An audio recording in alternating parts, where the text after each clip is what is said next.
আসসালামু আলাইকুম। সম্মানিত দর্শক মণ্ডলী, আশা করি মহান আল্লাহ রাব্বুল আলামিনের অশেষ মেহেরবানি ও দয়ায় আপনারা সবাই ভালো আছেন।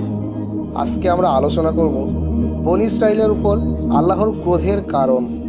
বনী ইসরাইল কারা, যাদেরকে আল্লাহ তার পবিত্র কিতাবে বারবার সরাসরি সম্বোধন করে বক্তব্য প্রদান করেছেন। কোরআনের বিভিন্ন আয়াতেই তাদের সম্পর্কে বলা হয়েছে, যেমন হে বনী ইসরাইল সম্বোধনে শুরু হয়ে তাদেরকে তাদের বিভিন্ন অসৎ কর্মের জন্য তিরস্কার ও সতর্ক করা হয়েছে। এতে যে কারোরই বিস্ময় জাগতে পারে, কেনই বা এই বনী ইসরাইলের প্রতি এত তিরস্কার ও সতর্কতা, এবং কেনই বা আল্লাহ তাদের উপর এত অসন্তুষ্ট। প্রকৃতপক্ষে বনী ইসরাইল হলো হজরত ইয়াকুব আলাইসাল্লামের বংশধরেরা, যারা বর্তমানে নিজেদেরকে ইহুদি হিসেবে পরিচয় প্রদান করে। তারা ইতিহাসের সূচনা থেকেই বিভিন্ন সময় আল্লাহর আদেশ ও সন্তুষ্টির বিপরীত কাজকর্মে লিপ্ত হয়েছে। বারবার তাদেরকে সতর্ক প্রদান করা সত্ত্বেও তারা আল্লাহর সন্তুষ্টির বিপরীত কাজ করার অনুশীলন থেকে বিরত হয়নি।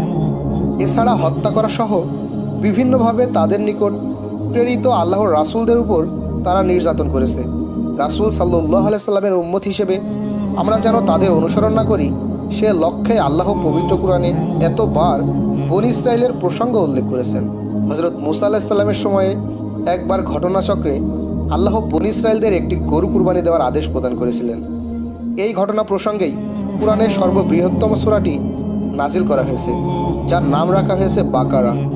যখন আল্লাহর রাসূল মুসা আলাইহিস সালাম তাদেরকে আল্লাহর আদেশ অনুযায়ী গরু কুরবানি করতে বললেন, তখন স্বাভাবিকভাবেই তাদের উচিত ছিল আল্লাহর আদেশের কাছে মাথা নত করা এবং কোনো প্রকার অহেতুক প্রশ্ন ও মন্তব্য না করে আল্লাহর আদেশ বাস্তবায়নে অগ্রসর হওয়া। কিন্তু মুসা আলাইহিস সালাম যখন তাদের আল্লাহর আদেশের কথা জানালেন, তারা আল্লাহর এই আদেশ বাস্তবায়নের অনাগ্রহ থেকে হজরত মুসা আলাইহিস সালামকে বিভিন্ন অবান্তর প্রশ্ন করা শুরু করে। মূলত আল্লাহর এই আদেশ বাস্তবায়ন করার কোনো ইচ্ছাই তাদের ছিল না। তাফসির ইবনে কাসিরে বলা হয়েছে, কুরবানি করার জন্য গাভী সম্পর্কে এত বিবরণ গ্রহণ করা সত্ত্বেও ইহুদিদের গাভী কুরবানি করার কোনো প্রকার ইচ্ছা ছিল না। কোরআনের এই অংশে ইহুদিদের তাদের আচরণের জন্য সমালোচনা করা হয়েছে, কেননা তাদের একমাত্র লক্ষ্য ছিল তাদের অহেতুক একগুঁয়েমি ও অবাধ্যতাকে বজায় রাখা, এবং এ কারণে তারা গাভী কুরবানি করতে বিরত থাকার প্রয়াস চালিয়েছিল। আল্লাহর আদেশ বাস্তবায়নে কারো অবাধ্যতা এবং তার একগুঁয়েমির কারণে সে আদেশ বাস্তবায়নে তার অনাগ্রহ তাকে আল্লাহর ক্রোধ ও অভিশাপের যোগ্য করে তোলে, যদি না সে আল্লাহর কাছে ক্ষমা প্রার্থনা করে।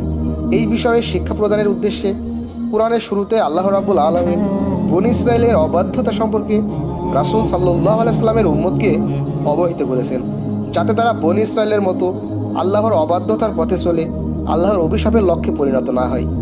রাসূল সাল্লাল্লাহু আলাইহি সাল্লামকে একবার ইবাদতের প্রক্রিয়া সম্পর্কে অবান্তর কিছু প্রশ্ন করা হলে রাসূল সাল্লাল্লাহু আলাইহি সাল্লাম রাগান্বিত হন এবং উপস্থিত সাহাবীদের উদ্দেশ্য করে বলেন, অধিক প্রশ্ন করে যেন তারা তাদের দিন পালনকে জটিল করে না তোলে।